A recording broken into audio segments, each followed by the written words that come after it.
Hello বন্ধুরা, শাশুড়ি বৌমা রান্নাঘরে তোমাদেরকে অনেক অনেক স্বাগত। দেখো আজকে শাশুড়ি বৌমা রান্নাঘরে রুই মাছ আনা হয়েছে। এই যে রুই মাছ, এই রুই মাছটা আমি কীভাবে কি ঝাল করব তোমাদেরকে দেখাবো।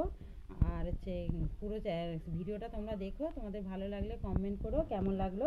আর আমাদের চ্যানেলটা যদি না তোমাদের সাবস্ক্রাইব করা থাকে, প্লিজ প্লিজ বন্ধুরা সাবস্ক্রাইব করে নিবে, তাহলে যা যা রান্না করবো সবই তোমরা দেখতে পাবে। দেখো আমি কিভাবে কি রান্না করছি। প্রথমে কড়াইতে আমি তেল দিয়ে দেবো।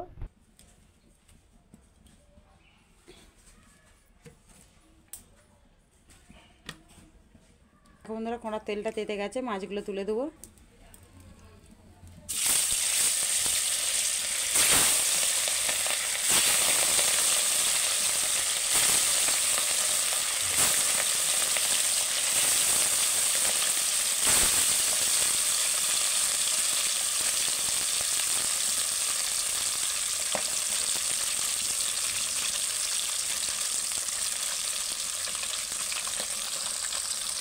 এখন ধরো মাছটা ভাজা হয়ে গেছে, তুলে নেবো। দিয়ে পেঁয়াজ কুচি দিয়ে দেবো। মাছটা ভাজা ভাজা হয়ে গেলে টমেটো কুচি দেবো।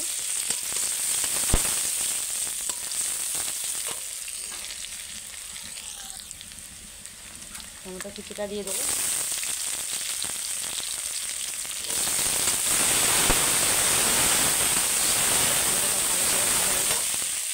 তাহলে আদা বাটা রসুন বাটা দেবো।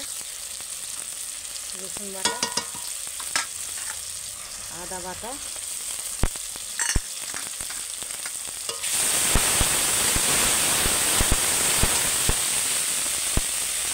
সামান্য পরিমাণে একটু জল,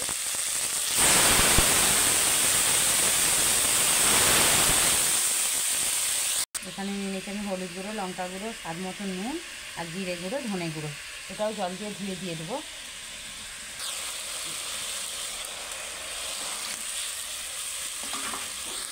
এবার দিয়ে দেবো ফেটে রাখা টক দই।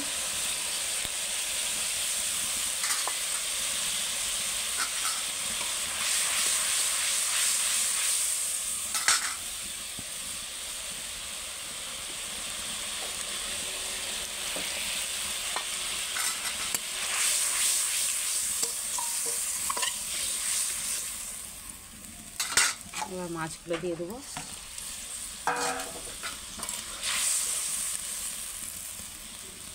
মাছগুলো দিয়ে কিছুক্ষণ হতে দেবো। হয়ে গেলে না দিয়ে তোমাদেরকে দেখাচ্ছি। বন্ধুরা হয়ে গেছে, ঢেলে নিয়েছি। সিম্পল, খুব তাড়াতাড়ি, খুব তাড়াতাড়ি এই রান্নাটা হয়ে যায়। তোমরা প্রথম থেকে শেষ পর্যন্ত ভিডিওটা দেখবে আর কেমন লাগলো কমেন্টে জানাবে। এটা রুই মাছ ছিল, রুই মাছের তেলকাই দই দিয়ে। আর আমাদের চ্যানেলটা যদি না তাদের সাবস্ক্রাইব করা থাকে, প্লিজ প্লিজ বন্ধুরা সাবস্ক্রাইব করে নেবে আর একটা করে কমেন্ট করবে আর লাইক দেবে।